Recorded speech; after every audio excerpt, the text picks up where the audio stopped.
Kur jemi tek të ushqyerit tek pastori gjerman njihet si një racë e madhe, nuk është racë ekstra e madhe, por është racë e madhe dhe rekomandohet që nga mosha e vogël të ushqehet me ushqime kokër, të cilat janë me sasi të lartë proteinike dhe yndyrë në mënyrë që rritja e tyre të jetë më e mirë. Rekomandohet që gjatë tërë jetës të tyre të mbahen me ushqim i cili është i kualitetit më të lartë dhe që ka proteina më të mëdha, që është ushqimi destinuar për racat e mëdha ku brenda 24 orësh këta mund t'i hajnë gati deri në 400 gram ushqim kokër në ditë. Dhe një gjë që duhet të kemi parasysh pronarët është që për shkak të problemit që mund të kenë me displazinë e ijeve,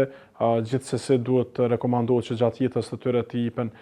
suplemente siç është glukozamina në mënyrë që të ketë fërkim të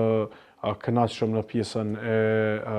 pjesën e legjenit ku edhe është në pjesën e legjenit ku ndodhet ky artikulacion mjaft problematik për këtë racë të qenve.